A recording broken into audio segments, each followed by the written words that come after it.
Hola, mi nombre es Andrea Kleck-Reising, soy historiadora y trabajo en la Universidad de Leipzig.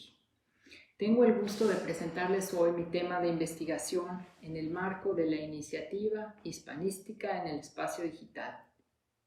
Actualmente estoy escribiendo un libro sobre el exilio antifascista de habla alemana que durante la década de los 30 y 40 encontró un refugio en México, Argentina y Bolivia, países desde los cuales siguieron organizando la resistencia a Hitler y haciendo planes para una nueva Alemania en la posguerra. En mi trabajo me interesa sobre todo destacar los vínculos establecidos entre los refugiados políticamente comprometidos y sus aliados locales, es decir, elementos provenientes del mundo de la política y la cultura latinoamericanas. Se podrían contar muchas historias al respecto, pero voy a centrarme en el caso de México para responder a una pregunta concreta. ¿Cómo abordaron los refugiados de habla alemana en México el tema del Holocausto, es decir, el asesinato de millones de hombres, mujeres y niños de origen judío en Europa? ¿Cómo se presentó al público este crimen sin precedentes? ¿Qué objetivo tenía llamar la atención al respecto? Comienzo dando un poco de contexto histórico. Gracias a la política progresista del presidente mexicano Lázaro Cárdenas, México se convirtió a finales de los años 30 en un país de asilo para refugiados políticos provenientes de todo el espectro de la izquierda global, desde León Trotsky, el principal oponente, a Stalin, hasta cerca de 20.000 refugiados republicanos españoles tras la derrota de la República en 1939. Poco después llegaron a México alrededor de un centenar de refugiados de habla alemana, entre los cuales se hallaban miembros distinguidos o simpatizantes del Partido Comunista en Alemania, Suiza, Austria y la antigua Checoslovaquia. La Ciudad de México se convirtió así, después de Moscú, en el centro más importante del exilio comunista de habla alemana y fungió como escenario para las actividades de renombrados escritores como Anna Seghers, Ludwig Renn y Leo Katz, periodistas como Egon Erwin Kisch, André Simone y Rudolf Feistmann, y funcionarios del Partido Comunista Alemán como Paul Merker y Alexander Abusch. Entre 1941 y 1946, estos exiliados ganaron mayor visibilidad a través de la organización Movimiento Alemania Libre, Bewegung Freies Deutschland en alemán. Esta organización marcó un punto álgido en los esfuerzos hechos desde México para llamar la atención sobre la tragedia del pueblo judío. La relación entre la comunidad judía mexicana y el llamado exilio alemán, en el que cabe destacar muchos de los activistas comunistas más conocidos eran también judíos, no fue fácil. La comunidad judía de México era relativamente joven y pequeña y estaba compuesta por cerca de 20.000 personas. La mayoría provenía de Europa del Este y hablaba yiddish, mientras que solo un pequeño número eran judíos de habla alemana. Sin embargo, esta comunidad estaba muy politizada y naturalmente seguía con gran interés todo lo que sucedía en Europa. Para muchos, por supuesto, trabajar en contra de Hitler junto con alemanes, aunque estos fueran antifascistas, no era cosa fácil. ¿Por qué?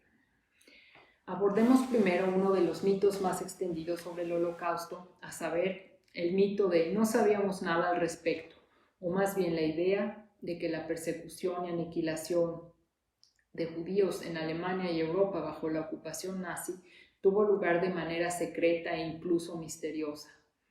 En realidad, incluso en un lugar relativamente remoto como era la Ciudad de México, para 1942 ya habían llegado noticias bastante claras sobre la llamada solución final o el exterminio sistemático de los judíos europeos. Un muy buen ejemplo de esto es el Libro Negro del Terror Nazi en Europa. En 1943 se publicaron 10.000 ejemplares de este libro, el cual constituyó así uno de los proyectos más valerosos del movimiento Alemania Libre. Esto fue posible gracias a la colaboración con la izquierda mexicana, así como con el entonces presidente mexicano Manuel Ávila Camacho. En este libro consta claramente, entre otras cosas, que 2,5 millones de judíos polacos habían sido ya exterminados. Además, una serie de dibujos y fotografías buscaron crear una conciencia al respecto. En mi opinión, este grabado del artista mexicano Leopoldo Méndez, titulado Deportación a la muerte, es el mejor ejemplo de esto. Si bien el Holocausto fue en principio un acontecimiento europeo, no puede desdeñarse el enorme impacto que tuvo en todo el mundo, incluyendo México, donde entre otras cosas dio lugar a un debate más amplio sobre racismo. Al difundirse en este país, la ideología racial nazi tocó una fibra sensible, pues no consideraba a los mexicanos como arios, sino como raza bastarda, de segunda clase, y hubo protestas, sobre todo desde el ámbito de la izquierda y especialmente por parte del líder del movimiento obrero Vicente Lombardo Toledano. Este afirmó que el antisemitismo era, en última instancia, una variante más del racismo y la discriminación que la sociedad mexicana, y especialmente sus pueblos indígenas, habían sufrido desde el siglo XVI. La renovada energía con que Lombardo y otros intelectuales se pronunciaron en contra de la supuesta inferioridad de los pueblos mixtos de América Latina puede leerse en el marco del nacionalismo cultural que caracterizó a México luego de la revolución sucedida a principios del siglo XX. Lo que fue verdaderamente excepcional es lo que algunos escritores y activistas alemanes hicieron durante su exilio mexicano. Me refiero a haber tendido un puente simbólico entre los judíos europeos y los pueblos indígenas mexicanos. Este lazo de empatía mutua se aprecia principalmente en México. Un libro de viajes escrito por un autor judío alemán, Alfons Goldschmidt, aquí en la fotografía, en la década de los 20. En este libro comparó la música de los pueblos indígenas mexicanos con la de Mozart y trazó un paralelo entre el estilo pictórico de aquellos y Van Gogh. Goldschmidt vio la similitud que existía entre la llamada cuestión judía, Judenfrage en alemán, y la cuestión indígena en México, pues en ambos casos lo que en realidad era un problema político, social y económico se juzgaba desde un punto de vista falso, el biológico. Esta posición encontró resonancia en otros miembros de Alemania Libre, como Paul Meacker, quien hizo hincapié en la responsabilidad de todo el pueblo alemán con respecto a los crímenes del Holocausto, además de apoyar la fundación de un Estado judío en Palestina. Justo al fin de la Segunda Guerra Mundial se dio una circunstancia extraordinaria que facilitó la cooperación entre el exilio comunista alemán y la comunidad judía mexicana, pudiendo así remontar diferencias de opinión anteriores. Me refiero al momento, aunque de breve duración, en que la Unión Soviética apoyó la creación de un Estado judío. Ello abrió camino para que en diciembre de 1944, exiliados políticos provenientes de Alemania, Austria y Europa del Este unieran fuerzas con la comunidad judía mexicana para dar a luz a lo que fue una publicación extraordinaria, Tribuna Israelita.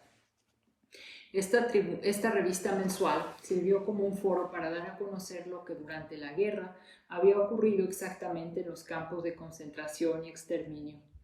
El horror y la consternación resultantes sirvieron también para justificar la necesidad de erigir un estado separado para los judíos supervivientes. Si bien la revista fue inicialmente portadora de intereses comunistas, a mediano plazo se convirtió en el portavoz de una parte considerable de la comunidad judía mexicana, constituyéndose en su primera publicación exitosa en español, esto es, en lugar de yiddish. En Tribuna Israelita se dio también voz a los refugiados judíos que, considerando ya a México como su hogar, podían decir: no nacimos aquí, pero nuestros hijos ya son mexicanos y creemos que es posible amar a México y a nuestra propia cultura judía al mismo tiempo. Añadían también: nuestra solución tiene paralelos en otras partes, pues tampoco los migrantes mexicanos en los Estados Unidos se asimilan plenamente y aún siendo ciudadanos intachables, son maltratados y discriminados por motivos raciales. Me gustaría terminar esta plática refiriéndome a casos individuales, esto es, a personas que han experimentado el desarraigo y sin embargo en otras partes han vuelto a echar raíces. Por tanto, dejemos la política a un lado, pues a fin de cuentas el gobierno mexicano hizo bastante poco para acoger a refugiados judíos y en el caso de la Unión Soviética, esta dio finalmente un viraje hacia el antisemitismo, con consecuencias fatales para muchos de los refugiados que volvieron a Alemania o al resto de Europa. Escuchemos en cambio la voz de Eduardo Weinfeld, un escritor judío que nació en lo que hoy es Eslovaquia y que finalmente se estableció en México. Él ilustra el tema de la empatía, especialmente hacia oprimidos y perseguidos.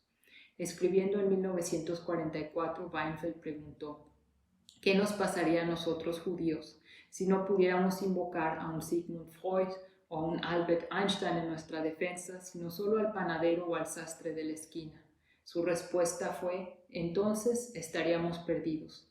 El problema era, afirmó, que muchos abogaban por los judíos no porque en realidad simpatizaran con ellos, sino para defender a sus propios principios amenazados, como la igualdad, la democracia, el derecho a la autodeterminación.